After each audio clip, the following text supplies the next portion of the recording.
Alors, je continue à écouter des commentaires sur les Gilets jaunes et on voit bien que les gens qui commentent n'ont pas les bonnes grilles de lecture. Même un Jacques Attali, tout s'intéressant à l'avenir, n'a jamais fait l'effort de faire des recherches dans le domaine de l'astrologie. Et ça lui manque dramatiquement, je dirais. Alors on nous parle d'antiparlementarisme, et effectivement c'est une tendance, à mon avis, générale, mais qui, comme je l'ai dit dans une précédente vidéo, ne débouche pas forcément sur les mêmes effets partout sur la planète. En France, ça a eu, là cette fois-ci, au mois de novembre-décembre 2017, et ça continue en 2019, hein, donc fin 2018-2019, ça a eu des effets prodigieux, si on peut dire,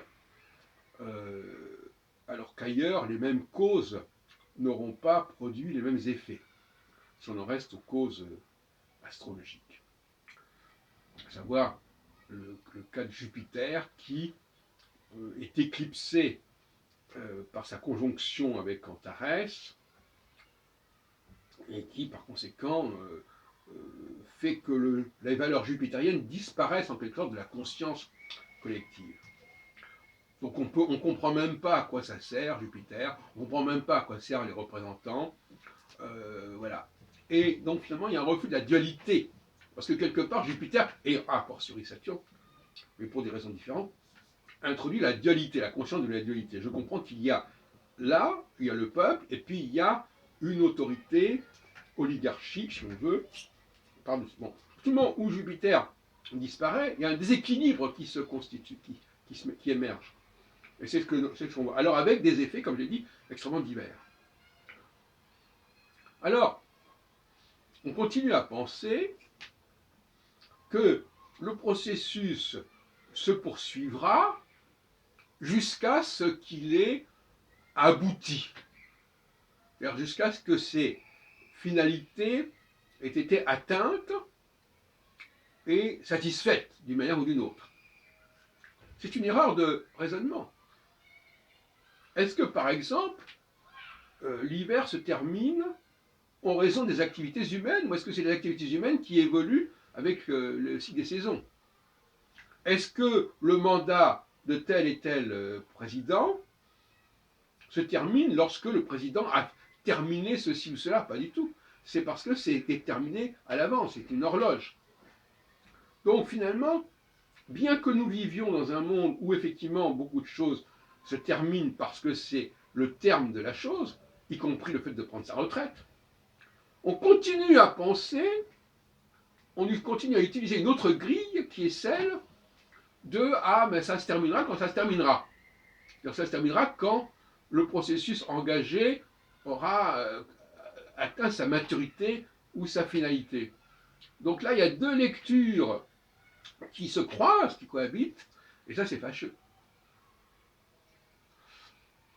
Actuellement, personne n'est en train de dire, j'ai entendu personne dire, ça se terminera quand la cause première ou la cause seconde du processus qui conduit à cette situation aura fait son temps, c'est-à-dire aura rempli l'espace de temps qui lui était imparti.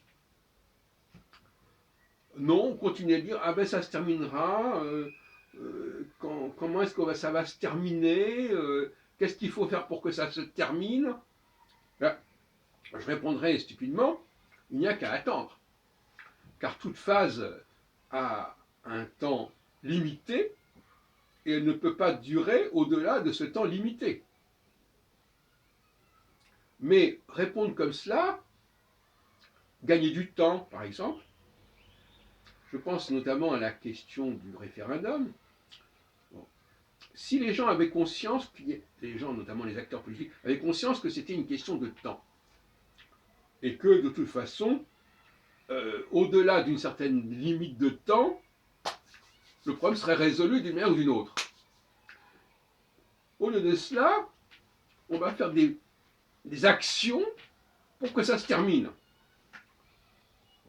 Et là, on tombe dans une sorte de science religieuse primitive, comme lorsqu'on faisait des sacrifices pour que le soleil revienne, ou que le cycle des saisons reprenne, etc. On s'épuise inutilement. C'est pas parce qu'on va faire ceci ou cela que ça va s'arrêter. Donc autant ne rien faire du tout, finalement. Parce que si on dit, ah oui, il va falloir faire ceci, cela, etc., pour que ça s'arrête, d'abord, c'est pas ça qui va s'arrêter. On l'a vu récemment, au mois de décembre, lorsque Macron fait des concessions et dégage une enveloppe de plusieurs milliards, contrairement à ses principes budgétaires. Est-ce que ça a arrêté le processus? Non. Pourquoi? Parce que le processus, il a son autonomie, il a son mode de fonctionnement qui ne dépend pas des résultats obtenus, mais qui dépend d'une espèce d'énergie qui est là en train de se consumer, en train de fonctionner, et qui continuera jusqu'à ce qu'elle s'épuise, cette énergie. Et elle sera épuisée quand le processus cyclique, le processus périodique, aura atteint le temps imparti.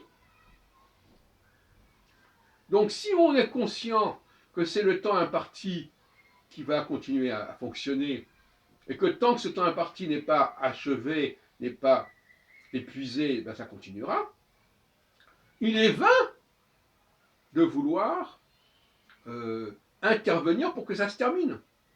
Ça ne se terminera que parce que ce temps sera terminé, et non pas parce qu'on aura fait ceci ou cela. Alors tant qu'on n'a pas compris ça, eh bien on va dans le mur.